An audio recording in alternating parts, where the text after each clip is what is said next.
Okay, without further ado, let's jump into making some bullets fly through the air in our 3D environment.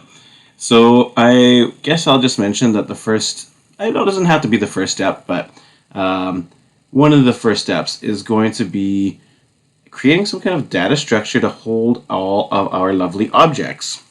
And this is very much like the asteroids project, so we're kind of coming full circle back to our earlier project in the quarter, where we made the lovely loop that processes an array list of objects that grows and shrinks as objects are created and destroyed. So we create bullets, expands our list, we add it to our list.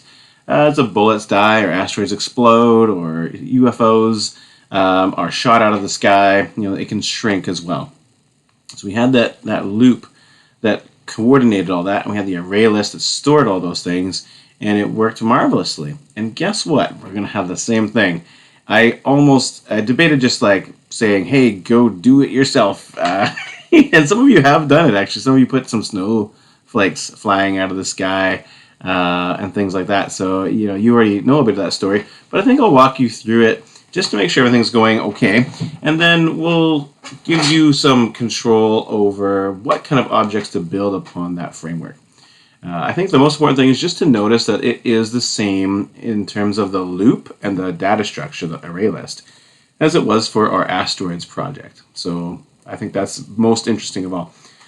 So let's take a look. I'm going to scroll down to just above my setup here. I put a new array list here. So this is an array list of game objects, and it's called objects, which is just all the objects that are in the game. And game object is a super class, so I expect to have various objects, bullets and particles today, but you might have other ones, and they'll all be subclasses of game object. They'll all extend game object, and so then they can all go into this list.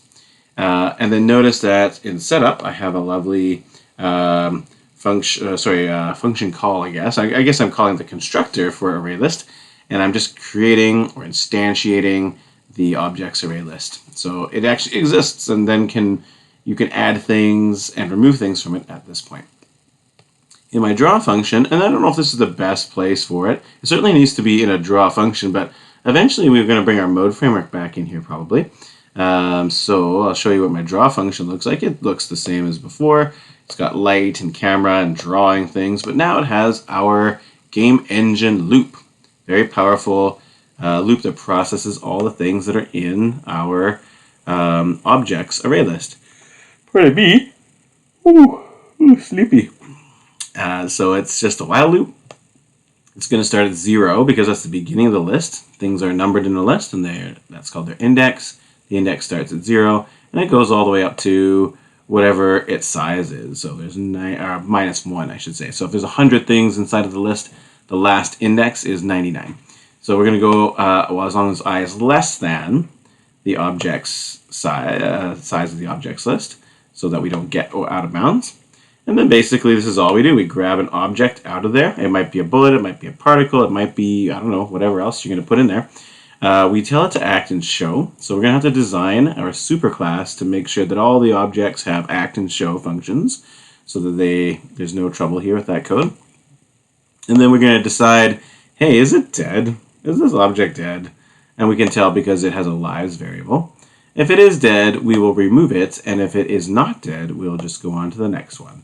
You might wonder, why don't we go on to the next one? If it's dead, don't we want to move on? See, I feel like there's some kind of existential question there of someone, moving on after something has passed away. It's actually, we don't need to, because the array list renumbers itself. So it almost like after we remove it, we want to stick at that same index because the next thing will become that numbered index. It's like if you remove something out of the list, the rest of the list snaps forward, and you don't have to move forward. And if you did move forward, you would actually skip over things. So that's the big reason we're doing that. So that's sort of the structures we have in place right now in the draw function. That loop is a powerful one, and you've seen it in many other projects before. So we're going to move on to our super class, and this remains to be, this is not like set in stone. I've made it the way it is right now to keep things fairly simple, but feel free to expand it and add on things. Remember that this is a superclass game object because other things are extending it. So it represents the similarities and commonalities that all the objects in this game will have. So for example, I have a location p vector because everything has a location. I'm assuming it will. And I figured everything's going to have a size, although that may not be true, but I did anyways. And, pardon me, everything has lives. I'm not sure if that's the best way to put it because bullets, they don't. It's not really a life the way we think of like a video game character has 3 lives or whatever. But it allows us to kind of turn off our objects when we set the lives to 0. So I think everything's going to have lives in some way.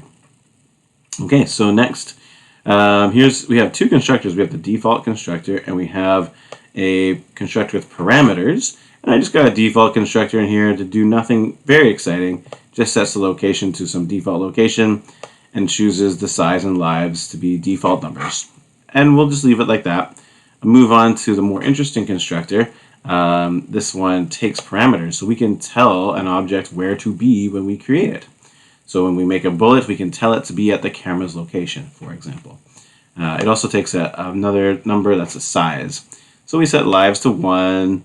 We create the location p vector at the coordinates that we're told, and we make our size equal to whatever the size is we were told.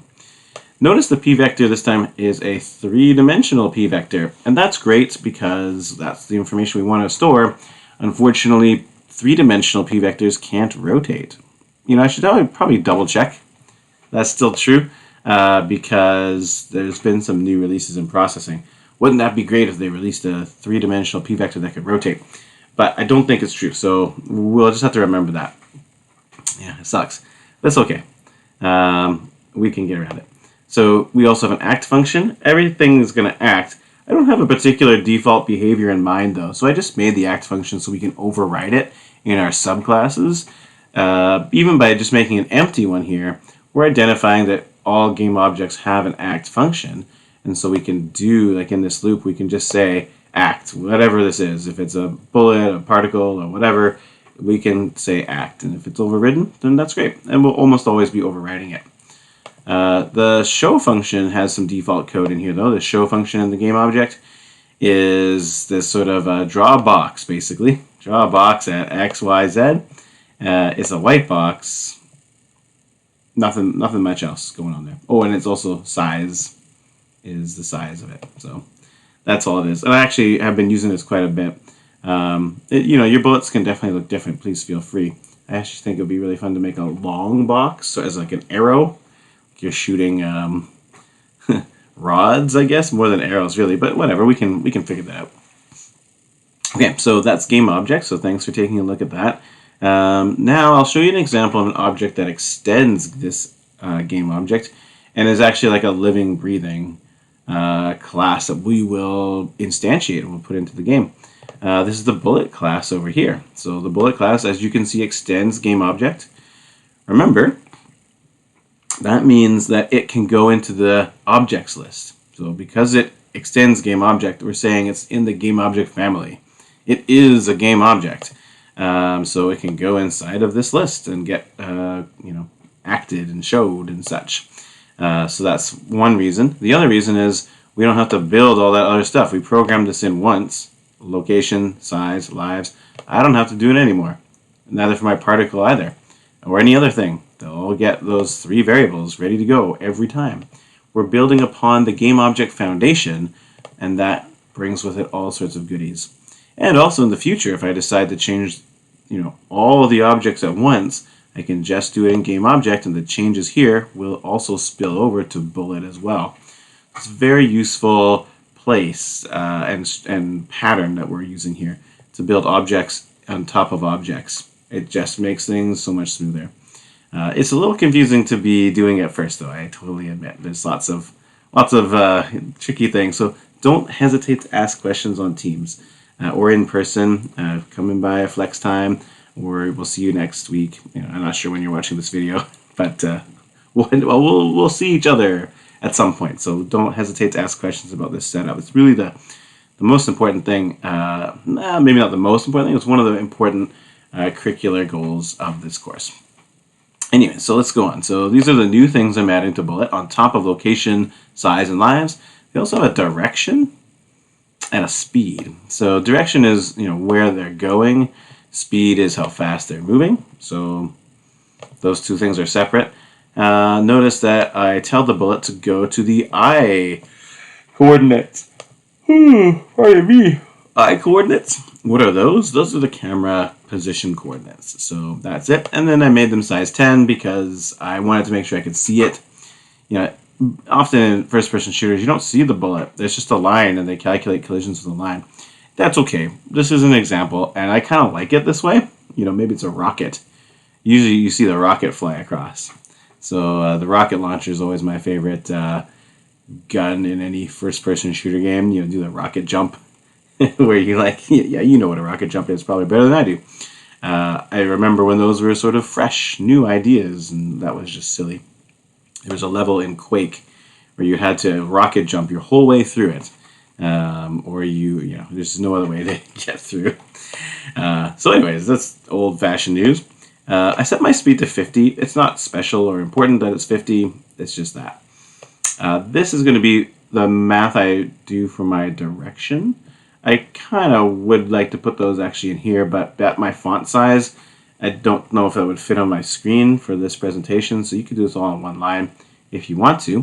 What are these? Well, this is basically the same math that we did for figuring out the focus, X, Y, and Z, for where is our neck rotated to in our first-person perspective, whereas the camera would be a better way to say it.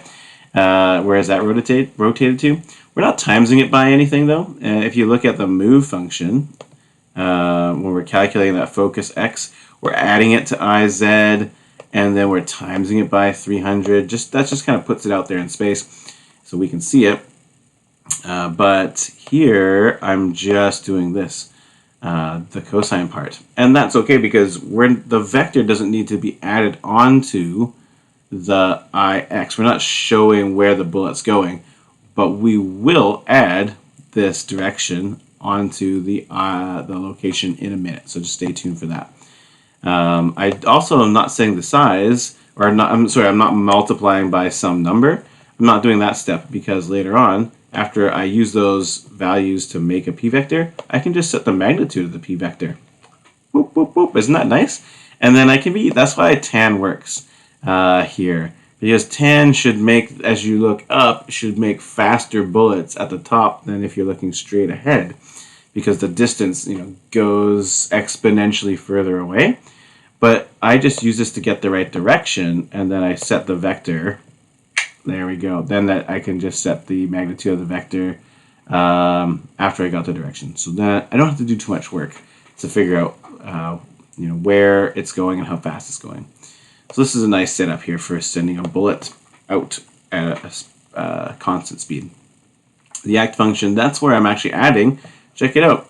I got a little bit of fancier code first, but eventually, this is the main bit of code here. Check that out.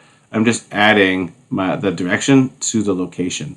So that's effectively, this part here, adding the direction to the location. I've just done it in different steps. It's a little bit broken up. And I only do that if I am passing through a white square in the map.